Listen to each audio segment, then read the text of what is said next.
नमस्कार, मैं रवि एक बार फिर से स्वागत करता हूं आपका अपना YouTube चैनल साइंस गुरु रवि में। गाइज, आप सभी को पता है 1 फरवरी से रेलवे वाले बच्चों के लिए हमने बायोलॉजी का एक स्पेशल बैच स्टार्ट किया था, जिसमें हम आपको बायोलॉजी के प्रीवियस ईयर के क्वेश्चन करवा रहे हैं चैप्टर वाइज।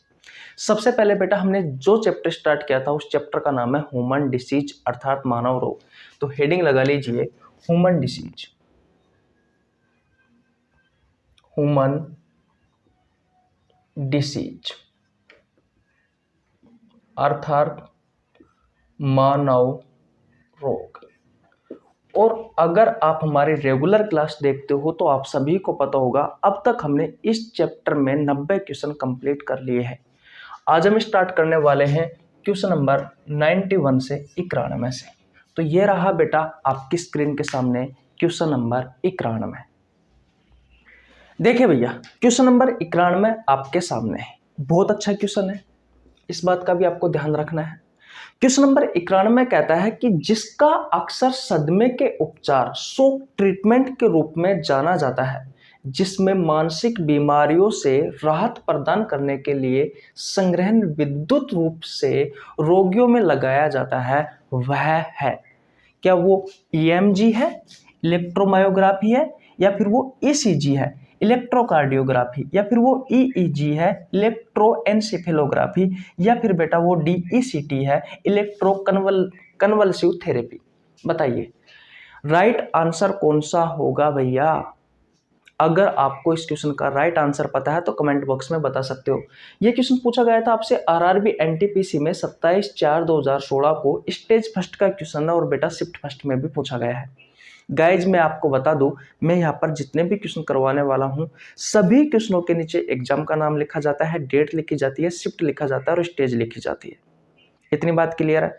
मानव रोग वाला चैप्टर गाइज मैंने बहुत अच्छे से पढ़ाया था। अगर आपने मानव रोग वाला चैप्टर नहीं पढ़ा है तो भैया आपको नीचे लिंक डिस्क्रिप्शन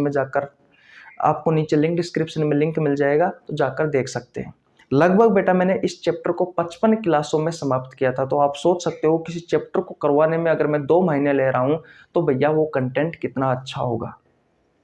और गाइज, ये आपके प्रीवियस ईयर के क्वेश्चन मैंने निकाले हैं। ये जो मैं आपको करवा रहा हूं ये 95% बेटा क्वेश्चनों के आंसर जो मैंने आपको पढ़ाया है वहां से ही मिले। तो आप किसी भी प्रतियोगी परीक्षाओं की तैयारी कर रहे हो, अगर आपको बायोलॉजी पढ़नी है तो आप हमारे YouTube चैनल पर बेटा फ्री ऑफ कॉस्ट अच्छे कंटेंट के साथ पढ़ सकते हो। और रेलवे वाले बच्चों के लिए बेटा ये स्पेशल है। रेलवे वाले बच्चों के लिए तो ये बैच रामबाण साबित होगा ही होगा। साथ ही साथ में आप किसी भी प्रतियोगी परीक्षाओं की तैयारी कर रहे हो, आप ये वीडियो देख सकते हो, आप ये बैच को ज्वाइन कर सकते हो, फ्री ऑफ कॉस्ट है। कुछ नहीं करना, सिर्फ आपको चैनल को सब्सक्राइब करना है, बेल आइकन को प्रेस करना है ताकि आपके पास हमारे वीडियो का नोटिफिकेशन टाइम टू टाइम पहुंच जाए। देखिए, इसका राइट आंसर होगा बेटा ECT। ये एक ट्रीटमेंट होता है, इलेक्ट्रोकन्वल्सिव थेरेपी, जो बेटा सदमे के उपचार के लिए किया जाता है। किसके उपचार के लिए किया जाता है? सदमे के उपचार के लिए किया जाता है। लेकिन आपको ये EMG, ECG और EEG, सबसे पहले तो बेटा इनकी जो फुल फॉर्म है, इनका जो पूरा नाम है, वो अक्सर आपसे आपके एग्जाम में पूछा जाता है कि EMG का पूरा नाम क्या होता है। तो इलेक्ट्रोमायोग्राफी होती है, ठीक है। ECG का पूरा नाम क्या होता है? बहुत बार आपसे आपके एग्जाम में पूछा गया है, इंपॉर्टेंट है बेटा, ECG और EEG दोनों। तो ECG का पूरा नाम होता है इलेक्ट्रोकार्डियोग्राफी और EEG का पूरा नाम होता है इलेक्ट्रोएन्सेफेलोग्राफी। याद रखना बेटा, इलेक्ट्रोमायोग्राफी जो होता है वो हमारी जो मसल्स होती है, इन मसल्स की जांच के लिए किया जाता है EMG इलेक्ट्रोमायोग्राफी। मांसपेशियों की जांच के लिए ECG किया जाता है बेटा हार्ट की जांच के लिए, हृदय की जांच के लिए। और इलेक्ट्रोएन्सेफेलोग्राफ किया जाता है बेटा किसके लिए? ब्रेन की जांच के लिए। किसकी जांच के लिए भैया? ब्रेन की जांच के लिए, यानी कि मस्तिष्क की जांच के लिए। तो बोलो, किसी को कोई प्रॉब्लम क्वेश्चन नंबर 91 में बिल्कुल नहीं होनी चाहिए। स्क्रीनशॉट ले लीजिए बेटा। अब चलते हैं नेक्स्ट क्वेश्चन की ओर। चले भैया, ओके। देखिए भैया, अब बात करते हैं क्वेश्चन नंबर 92 की। अच्छा क्वेश्चन है, ध्यान से समझना। क्वेश्चन नंबर 92 आपसे पूछा है कि निम्नलिखित में से कौन सा जानवरों का एक तीव्र वायरल रोग है जो मनुष्य में एक संक्रमित जानवर के काटने से फैल सकता है। आपके ऑप्शन है बेटा, option number A haemophilia, option number B है कैंसर, ऑप्शन नंबर C है रेबीज, ऑप्शन नंबर D है गलसुआ। ये क्वेश्चन आपसे पूछा गया है आरआरबी एनटीपीसी में स्टेज फर्स्ट में 28/4/2016 को शिफ्ट थर्ड का क्वेश्चन है। इस बात का आपको ध्यान रखना है। इस क्वेश्चन का आंसर आपको पता है तो कमेंट बॉक्स में बताइए, नहीं पता है तो बेटा अभी मैं आपको समझाने वाला हूं, ध्यान से समझना। इस क्वेश्चन का राइट आंसर होगा बेटा ऑप्शन नंबर सी, रेबीज। देखिए अब रेबीज के बारे में समझते हैं। रेबीज गाइस, रेबीज एक वायरस डिसीज है, अर्थात वायरस से होने वाली बीमारी है। क्या है बेटा? एक वायरस डिसीज है, अर्थात विषाणु जनित रोग है। ऐसा रोग है बेटा जो वायरस के कारण फैलता है। और किस वायरस के कारण फैलता है? तो रेबडा या फिर रेबडो वायरस के कारण होता है बेटा। अब बात आती है कि ये रेबडो वायरस किस में पाया जाता है। क्वेश्चन कह रहा है कि जो मनुष्य में एक संक्रमित जानवरों के काटने से फैलता है। ऐसे कौन कौन से जानवर है बेटा जिससे आपको ये बीमारी हो सकती है? तो ये बीमारी फैलती है बेटा पागल कुत्ते के काटने से, नॉर्मल कुत्ते के काटने से भी फैल सकता है। जो संक्रमित का कहने का मतलब जो जिसमें ये रेबडो वायरस पाया जाता है, ऐसे कुत्ते से आपको बीमारी हो सकती है। चमगादड़ से हो सकती है, बिल्ली से हो सकती है, बंदरों से हो सकती है, लोमड़ी से हो सकती है, भेड़ियों से हो सकती है। इन सभी से बेटा आपको रेबीज बीमारी हो सकती है। इसका दूसरा नाम होता है बेटा हाइड्रोफोबिया। हाइड्रोफोबिया, हाइड्रो का मतलब होता है बेटा जल से और फोबिया का मतलब होता है डर से। यानी कि ये जो रोगी होगा बेटा उसको जल से डर लगेगा। इसलिए इस रोगी के शरीर में बेटा जल की कमी रहती है, जल की कमी रहती है। और शरीर में जल की कमी को निर्जलीकरण कहा जाता है बेटा। क्या कहा जाता है? निर्जलीकरण कहा जाता है भैया। इतनी बात क्लियर है। और इसके लिए बेटा एक वैक्सीन दी जाती है, anti rabies vaccine. Anti rabies vaccine. और इस वैक्सीन की खोज किसने की थी बेटा? तो इस वैक्सीन की खोज की थी बेटा लुई पास्चर ने। और गाइज जब मैंने आपको रेबीज रोग के बारे में पढ़ाया था, जब मैंने आपको वायरस डिसीज में आपको पढ़ा रहा था, तो उस समय बेटा मैंने आपको रेबीज रोग के बारे में पढ़ाया था। तो रेबीज रोग से जितने भी आपके एग्जाम में क्वेश्चन पूछे गए हैं बेटा वो सभी क्वेश्चन मैंने आपको करवाए हैं। तो इसलिए कहता हूं कि अगर मानव रोग वाला चैप्टर अगर आपने नहीं पढ़ा है बेटा तो आपको नीचे लिंक डिस्क्रिप्शन में मिल जाएगा। मैंने लगभग 2 महीने में पूरा किया है बेटा, बहुत अच्छे से पढ़ा है, तो जाकर पढ़ लीजिए भैया। अब देखिए निम्नलिखित में से कौन सा जानवरों का एक तीव्र वायरल रोग है जो मनुष्य में एक संक्रमित जानवर के काटने से फैल सकता है? तो बेटा रेबीज है। अब कैसे पता करोगे कि भैया मान लीजिए कुत्ता है, अब कुत्ते ने आपको काट लिया, अब क्या आपको रेबीज होगा या नहीं होगा? तो कैसे पता करोगे?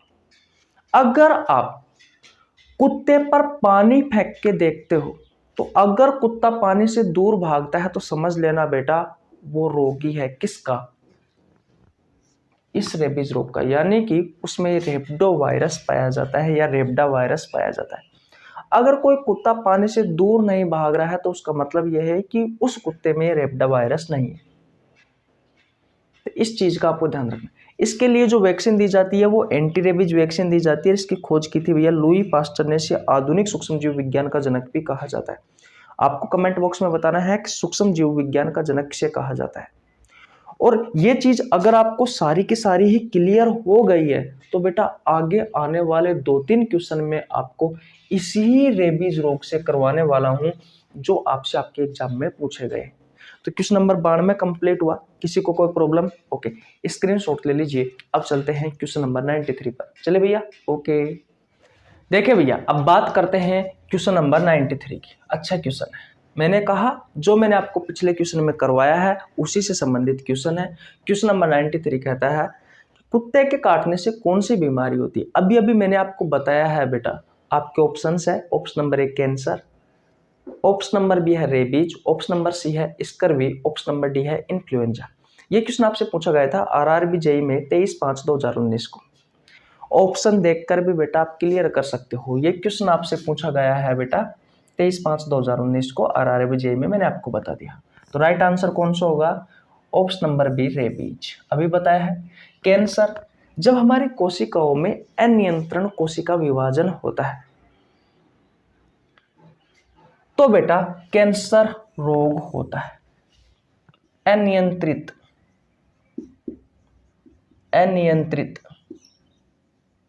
कोशिका विभाजन से,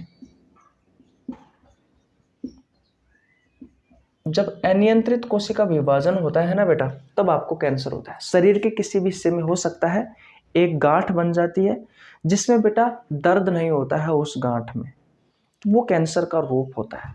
ठीक है, ये फैलने वाली बीमारी नहीं है बेटा, ये एक व्यक्ति से दूसरे व्यक्ति में फैलने वाली बीमारी नहीं है। रेबीज अभी अभी बताया था बेटा, कुत्ते के काटने से होता है। इस रोग में जो रोगी होता है उसको जल से डर लगता है, हाइड्रोफोबिया रोग भी कहा जाता है, या फिर जलातंक रोग भी कह सकते हो, है कि नहीं है। और anti rabies vaccine Lewis pasture ने बेटा इसके लिए वैक्सीन बनाई गई थी, जिसे आधुनिक सूक्ष्मजीव विज्ञान का जनक कहा जाता है। दूध का पाश्चीकृत का सिद्धांत भी उसी ने ही दिया था, लुईस पास्चर ने पिछले ही क्वेश्चन में समझाया था। रेब्डो वायरस से फैलता है। स्कर्वी बेटा विटामिन सी की कमी से होने वाली एक बीमारी है। विटामिन सी की कमी से होने वाली एक बीमारी है, जिसमें क्या होता है बेटा, मसूड़ों में घाव हो जाता है, मसूड़ों में ब्लड निकलने लग जाता है, और जल्दी से भैया क्या होता है, जल्दी से घाव भरते नहीं है, इसमें इम्यूनिटी सिस्टम लो हो जाता है, यानी कि प्रतिरक्षी तंत्र कमजोर हो जाता है। इन्फ्लुएंजा बेटा एक वायरस से होने वाली बीमारी है, मैंने आपको पढ़ा रखा है इन्फ्लुएंजा के बारे में भी। ये एक वायरस डिसीज है, अर्थात विषाणु जनित रोग है, विषाणु जनित रोग है। और याद रखना बेटा, ये रेबीज भी एक वायरस डिसीज है, रेबीज भी वायरस डिसीज है, अर्थात विषाणु जनित रोग है। तो आशा करता हूं क्वेश्चन नंबर 93 भी आपको समझ में आ गया होगा। स्क्रीनशॉट ले लीजिए। आगे चलते हैं क्वेश्चन नंबर 94 पर, 94 पर। चले भैया, ओके। देखिए भैया, अब बात करते हैं क्वेश्चन नंबर 94 की, यानी कि 94 की। अच्छा क्वेश्चन है, वही क्वेश्चन है, हाइड्रोफोबिया किसके कारण होता है। आपके ऑप्शंस है, ऑप्शन नंबर रेबीज का विषाणु, ऑप्शन नंबर बी है तीव्र विषाणु, ऑप्शन नंबर सी है जीवाणु, ऑप्शन नंबर डी है कवक। और ये क्वेश्चन आपसे पूछा गया है आरआरबी जेईई में 26/5/2019 को। गाइज अभी मैंने आपको बताया था हाइड्रोफोबिया, हाइड्रो का मतलब क्या होता है, हाइड्रो का मतलब होता है बेटा जल, और फोबिया का मतलब होता है डर, यानी कि इस रोग में आपको जल से डर लगता है। और ऐसा रोग कौन सा है बेटा, ऐसा रोग है रेबीज। कौन सा है, रेबीज। और ये जो रेबीज होता है ये एक वायरस डिसीज है, ये एक वायरस डिसीज है, अर्थात विषाणु जनित रोग है। यानी कि ऐसा रोग है बेटा जो वायरस के कारण होता है, और उस वायरस का नाम क्या है, उस वायरस का नाम है रेबडा, या फिर आप इसे रेबडो वायरस भी कह सकते हो, रेबडो वायरस भी कह सकते हो। यह बीमारी आपको कुत्ते के काटने से हो सकती है, बिल्ली से हो सकती है, बंदर से हो सकती है, चमगादड़ से हो सकती है, इन सभी से बेटा ये बीमारी हो सकती है। तो ये क्या है, ये एक रेबीज का विषाणु है, ना कि जीवाणु है, ना कि कवक है। आपको पता होना चाहिए बेटा कि जीवाणु से कौन कौन सी बीमारी होती है, आपको पता होना चाहिए कवक से कौन कौन सी बीमारी होती है, आपको पता होना चाहिए कि वायरस से कौन कौन सी बीमारी होती है। ये मक्खी खांसी आ गई भाई। आपको पता होना चाहिए कि अनुवांशिक रोग कौन कौन से हैं, आपको पता होना चाहिए बेटा प्रोटोजोआ से होने वाली बीमारियों के नाम। और ये मैंने, अगर आप हमारी लगातार वीडियो देख रहे हो तो आपको मैंने लगभग 2-3 बार करवा दिया है, 2-3 बार इन बीमारियों के नाम लिखवा दिए हैं। शुरुआती 3-4 क्लासों में तो बेटा मैंने नाम ही लिखवाए थे आपको, और नाम से क्वेश्चन आते हैं बेटा, मैंने बहुत सारे क्वेश्चन भी आपको करवाए। तो आशा करता हूं ये क्वेश्चन समझ में आ गया होगा। स्क्रीनशॉट ले लीजिए। नेक्स्ट क्वेश्चन की ओर चलते हैं। चले भैया, ओके।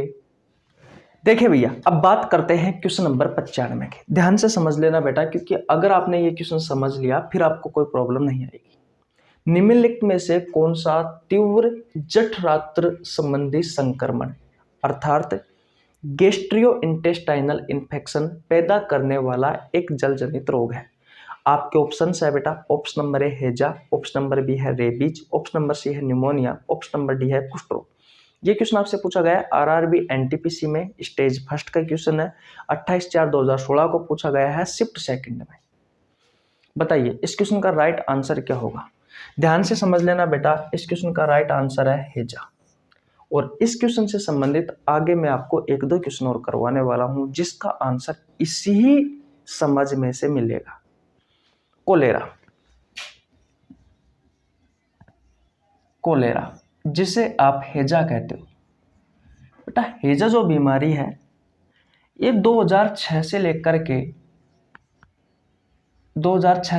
के 2007 के टाइम में बेटा हमारे देश में बहुत तगड़े तरीके से फैली थी। मुख्य रूप से जहाँ पर बाढ़ की स्थिति बनी रहती है उस क्षेत्रों में बेटा बहुत ज्यादा फैली थी ये बीमारी। कोलेरा एक बैक्टीरियल डिसीज है। अब भाई बैक्टीरियल डिसीज का मतलब क्या होता है तो मैं आपको पढ़ा चुका कि यह एक जीवाणु जनित रोग है। हिंदी में कहा जाता है बैक्टीरियल डिसीज को जीवाणु जनित रोग। ऐसा रोग बेटा जो जीवाणु के कारण होता है, ऐसे रोगों को कहा जाता है जीवाणु जनित रोग, यानी कि बैक्टीरियल डिसीज। कोई प्रॉब्लम यहाँ तक बिल्कुल नहीं होनी चाहिए। किस बैक्टीरिया से होता है तो विब्रियो कोलेरी, कोलेरी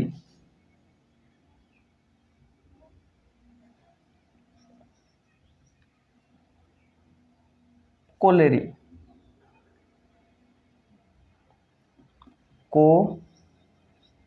कोलेरी शायद यही है कोलेरी की, विब्रियो कोलेरी, ERAE भी बिल्कुल सही है, यही स्पेलिंग है भैया। ये विब्रियो कोलेरी नाम का एक बैक्टीरिया है बेटा, और इसी ही बैक्टीरिया के कारण बेटा आपको कोलेरा रोग होता है। याद रखना ये बीमारी मक्खियों से फैलती है, ये बीमारी मक्खियों से फैलती है।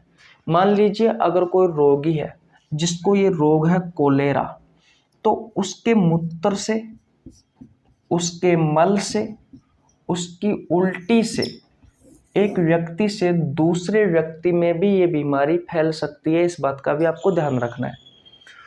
और ये बेटा मुख्य रूप से प्रदूषित भोजन व पानी से भी फैलती है। भाई प्रदूषित भोजन और पानी हो गया उससे भी फैल सकती है। मान लीजिए कोई कोलेरा का रोगी है, उसने उल्टी की, मूत्र किया, मल किया, उस पर कोई मक्खी आके बैठ गई और वही मक्खी हमारे खाने पर आकर के बैठ जाती है और उस खाने को हम खा लेते हैं, तो बेटा हमें भी अब कोलेरा हो सकता है, हैजा हो सकता है। इसमें क्या होता है बेटा, डायरिया के सिम्टम्स देखने को मिलते हैं। डायरिया के लगातार, डायरिया क्या होता है, उल्टी और दस्त को एक साथ बोला जाता है डायरिया। लगातार आपको उल्टी आती रहती है, लगातार आप दस्त जाते रहते हैं, शरीर में पानी की कमी रहती है, और शरीर में पानी की कमी को कहा जाता है बेटा निर्जलीकरण। इतनी बात क्लियर है, कोई प्रॉब्लम? मुख्य रूप से बेटा इसमें पाचन तंत्र प्रभावित होता है, पाचन तंत्र प्रभावित होता है इस बीमारी में, यानी कि जो पेट वाला हिस्सा है बेटा ये प्रभावित होता है। अब क्वेश्चन को पढ़िए बेटा और ध्यान से समझना, फिर आप इस क्वेश्चन का आंसर दे पाओगे। निम्नलिखित में से कौन सा तीव्र जठरांत्र संबंधी संक्रमण है? ये चीज आपको समझ में नहीं आ रही होगी, लेकिन ये चीज आपको अच्छे से समझ में आ रही होगी। Gastrointestinal infection. इन्फेक्शन का मतलब होता है संक्रमण, गैस्ट्रो का मतलब होता है पेट, और इंटेस्टाइनल का मतलब होता है आंत। ऐसा संक्रमण बेटा जो पेट में और आंतों में इन्फेक्शन करता है। ऐसे रोग के बारे में पूछा गया है आपसे जो आपके पेट में और आपके आंतों में इन्फेक्शन से होता है, इन्फेक्शन करता है, पैदा करने वाला एक जल जनित रोग है। कौन सा है बेटा? हैजा है, क्योंकि रेबीज रोग अभी अभी हमने पढ़ा है कि कुत्ते के काटने से होता है। न्यूमोनिया और कुष्ठ रोग लेप्रोसी, ये बेटा दोनों ही बैक्टीरिया से होने वाली बीमारी है। दोनों ही बेटा बैक्टीरिया से होने वाली बीमारी है। न्यूमोनिया में क्या होता है बेटा, न्यूमोनिया में आपके फेफड़ों की जो सबसे छोटी इकाई होती है वायु कुपिका, उसमें इन्फेक्शन हो जाता है जिससे रोगी को सांस लेने में प्रॉब्लम आती है। और लेप्रोसी कुष्ठ रोग में क्या होता है बेटा, आपकी जो त्वचा है, आपकी जो स्किन है वो गल जाती है। ठीक है, तो आशा करता हूं बेटा ये क्वेश्चन आपको बहुत अच्छे से समझ में आ गया होगा। आगे आने वाले एक दो जो क्वेश्चन है बेटा, वो एक दो क्वेश्चन इसी क्वेश्चन से संबंधित है। स्क्रीनशॉट ले लीजिए भैया, ले लिया कर, ओके। देखिए भैया, अब बात करते हैं 96 क्वेश्चन की। अच्छे क्वेश्चन है।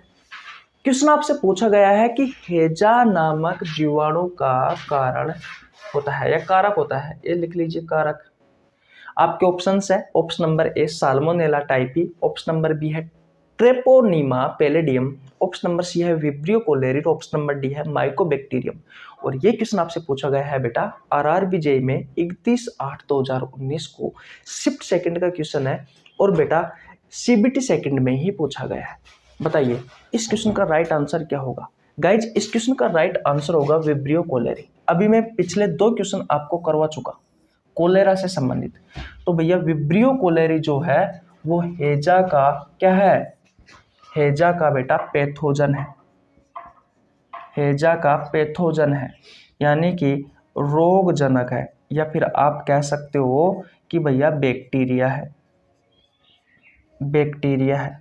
पैथोजन के बारे में मैं आपको बताते हूँ। हिंदी में कहा जाता है बेटा रोगजनक। जनक का मतलब होता है जन्म देने वाला, रोग का मतलब होता है बीमारी, यानी कि जो बीमारी को जन्म देता है वो होता है बेटा रोगजनक, वो होता है पैथोजन। तो हेजे का जो हेजा होता है, जो कोलेरा होता है, इसके बैक्टीरिया का नाम क्या है, तो इसके बैक्टीरिया का नाम है बेटा विब्रियो कोलेरी। और ये जितने भी ऑप्शन है बेटा सभी के सभी बैक्टीरियाओं से होने वाली बीमारियों के ऑप्शन है। टाइफाइड के बारे में अगर आपसे पूछा जाए कि टाइफाइड के बैक्टीरिया का नाम क्या है, तो टाइफाइड के बैक्टीरिया का नाम है साल्मोनेला टाइफी। इतनी बात क्लियर है, किसी को कोई प्रॉब्लम नहीं होनी चाहिए। ट्रेपोनीमा पैलेडियम ये किसके बैक्टीरिया का नाम है, ये बेटा सिफिलिस के बैक्टीरिया का नाम है, सिफिलिस के बैक्टीरिया का नाम है। और माइकोबैक्टीरियम ये टीबी के बैक्टीरिया का नाम है, माइकोबैक्टीरियम ट्यूबरक्लोसिस बैक्टीरिया। तो बेटा इनके बैक्टीरियाओं के नाम, जितने भी बैक्टीरियाओं से होने वाली बीमारी है, TB, pneumonia, typhoid, syphilis, leprosy, diphtheria, cholera, tetanus, और बात करें पर्टोसिस, और बात करें प्लेग, तो इन सभी बीमारियों के बेटा मैंने आपको रोगजनक यानी कि पैथोजन के नाम लिखवा रखे हैं, इनके बैक्टीरियाओं के नाम लिखवा रखे हैं। अगर आपने नहीं देखे हैं तो तभी तो कहता हूँ कि मैंने मानव रोग वाला चैप्टर बेटा आपको पूरा करवा रखा है। अगर आपने नहीं पढ़ा है तो जाकर पढ़ लीजिए, आपको नीचे लिंक डिस्क्रिप्शन में मिल जाएगा। तो आशा करता हूँ ये क्वेश्चन आपको बहुत अच्छे से समझ में आ गया होगा। हेजा के बारे में मैं आपको पहले ही बता चुका। ऑप्शन नंबर ए है साल्मोनेला टाइफी, ये टाइफाइड की बैक्टीरिया का नाम है। सिफिलिस के बैक्टीरिया का नाम है ट्रेपोनीमा पैलेडियम, टीबी के बैक्टीरिया का नाम है माइकोबैक्टीरियम, और बेटा हेजा के बैक्टीरिया का नाम है विब्रियो कोलेरी। और ये चारों के चारों ही बीमारी बेटा बैक्टीरियाओं से होने वाली बीमारी है, हेजा, टाइफाइड, सिफिलिस, टीबी। इतनी बात क्लियर है। बैक्टीरिया को आप पैथोजन भी कह सकते हो, रोगजनक भी कह सकते हो। रोग का मतलब होता है बीमारी, जनक का मतलब होता है जन्म देने वाला, यानी कि जो बीमारी को जन्म देता है वो रोगजनक होगा। अब ये क्या क्या हो सकता है पैथोजन, कोई वायरस का नाम हो सकता है, कोई बैक्टीरिया का नाम हो सकता है, कोई प्रोटोजोआ का नाम हो सकता है, कोई कवक का नाम हो सकता है, ये सभी हो सकते हैं बेटा आपके पैथोजन। जैसे कि अगर आपसे पूछे कि डेंगू के पैथोजन का नाम क्या है, तो बेटा आपको डेंगू के वायरस का नाम बताना है। इतनी बात समझ में आ गई, ओके। आगे चलते हैं बेटा नेक्स्ट क्वेश्चन की ओर, क्वेश्चन नंबर 97 की ओर। चले भैया, ओके। देखिए भैया, अब बात करते हैं क्वेश्चन नंबर 97 की। अच्छा क्वेश्चन है। क्वेश्चन नंबर 97 क्या कहता है कि निम्नलिखित में से कौन सा एक जल जनित रोग है। अभी अभी मैंने आपको पिछले ही क्वेश्चन में पढ़ाकर आया हूं बेटा। ये आपके ऑप्शन है। ऑप्शन नंबर ए है मलेरिया, ऑप्शन नंबर बी है इन्फ्लुएंजा, ऑप्शन नंबर सी है हेजा, ऑप्शन नंबर डी है छोटी चेचक। और ये क्वेश्चन आपसे 2 बार पूछा गया है रेलवे में। आरआरबी जेई में पूछा गया है 27/5/2019 को, और आरआरबी जेई में ही पूछा गया है बेटा सीबीटी सेकंड में 28/8/2019 को। बताइए इस क्वेश्चन का राइट आंसर क्या होगा। इस क्वेश्चन का राइट आंसर है बेटा ऑप्शन नंबर सी हेजा। और हेजा के बारे में अभी मैं आपको सारी की सारी ही कहानी पढ़ाकर आ चुका हूं। मलेरिया, बेटा मलेरिया एक प्रोटोजोनल डिसीज है, एक प्रोटोजोनल डिसीज है। इसका मतलब क्या होता है कि ये प्रोटोजोआ से होने वाली एक बीमारी है, यानी कि ये प्रोटोजोआ जनित रोग है। ऐसा रोग बेटा जो प्रोटोजोआ के कारण होता है, इस रोग को कहा जाता है प्रोटोजोनल डिसीज। किस प्रोटोजोआ के कारण होता है मलेरिया? तो बेटा प्लाज्मोडियम के कारण होता है। किसके कारण होता है? प्लाज्मोडियम के कारण होता है। और याद रखना बेटा, इसका वाहक क्या है, इसका वेक्टर क्या है मलेरिया का? तो एक मच्छर है बेटा, और उस मच्छर का नाम है बेटा फीमेल एनोफ्लिज, फीमेल एनाफ्लिज मॉस्क्यूटो। इस मच्छर के कारण होता है। और महत्वपूर्ण बात बताऊं आपको, तो मलेरिया डे कब मनाया जाता है? तो बेटा 25 अप्रैल को मलेरिया दिवस मनाया जाता है। और महत्वपूर्ण बातें बताऊं बेटा, तो इस रोग में आरबीसी की संख्या कम हो जाती है बेटा, आरबीसी की संख्या कम हो जाती है। और इसके लिए एक दवाई दी जाती है कुनेन, जो कि एंटी मलेरियल ड्रग्स होता है बेटा, सिनकोना की छाल से प्राप्त होता है वो। और बेटा कभी कभी आपके एग्जाम में पूछ लिया जाता है कि मलेरिया की जो दवाई होती है वो किस पौधे से प्राप्त होती है, तो कुनेन ऑप्शन में होता है, जो कि मैंने आपको करवाया भी है बेटा, कुनेन करके आ जाना। इन्फ्लुएंजा और छोटी चेचक, इसे स्मॉल पॉक्स भी कहा जाता है।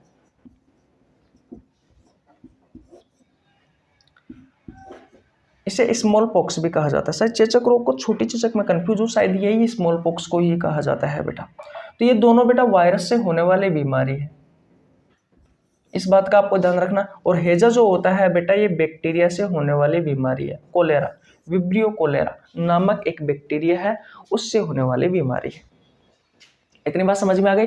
ओके, अब चलते हैं बेटा नेक्स्ट क्वेश्चन की ओर। क्वेश्चन नंबर 98 की ओर। ले लिया स्क्रीनशॉट आपने? ओके, देखिए भैया, अब बात करते हैं क्वेश्चन नंबर 98 की। अच्छा क्वेश्चन है, यह क्वेश्चन आपसे पूछा गया है आरआरबी एनटीपीसी में 30/4/2016 को। शिफ्ट फर्स्ट का क्वेश्चन है बेटा, और स्टेज फर्स्ट का क्वेश्चन है। सफेद दाग का इलाज निम्नलिखित में से किस हर्बल द्वारा किया जाता है? किस हर्बल दवा द्वारा किया जाता है, यह आपसे क्वेश्चन पूछा गया है सफेद दाग के लिए। ऑप्शन नंबर ए है ल्यूकोसिन, ऑप्शन नंबर बी है ल्यूकोजेन, ऑप्शन नंबर सी है ल्यूकोप्सिन, ऑप्शन नंबर डी है ल्यूकोट्रेप्सिन। गाइज, इस क्वेश्चन का राइट आंसर होगा ल्यूकोसिन। याद रखना बेटा, जो सफेद दाग होता है, पहली बात तो यह है कि यह संपूर्ण शरीर में हो सकता है। ये बेटा संपूर्ण शरीर में हो सकता है, ये संपूर्ण शरीर में हो सकता है। दूसरी बात, ये रोग होगा विटामिन B12 की कमी से। विटामिन B12 की कमी से होता है बेटा कौन? सफेद दाग। तो ये भी चीज का भी आपको ध्यान रखना है। तो इसके लिए कौन सी हर्बल दवा है बेटा? ल्यूकोसिन। आशा करता हूं ये क्वेश्चन आपको समझ में आ गया होगा। अब चलते हैं क्वेश्चन नंबर 99 पर। चले भैया, ओके। देखिए भैया, अब बात करते हैं क्वेश्चन नंबर 99 की। अच्छा क्वेश्चन है, सिंपल क्वेश्चन है। बताइए, ल्यूकोड्रम किसकी बीमारी है? ऑप्शन नंबर ए है गला की, ऑप्शन नंबर बी है त्वचा की, ऑप्शन नंबर सी है आंखों की, और ऑप्शन नंबर डी है यकृत की। ये क्वेश्चन आपसे पूछा गया आरआरबी जेईई में 28/5/2019 को।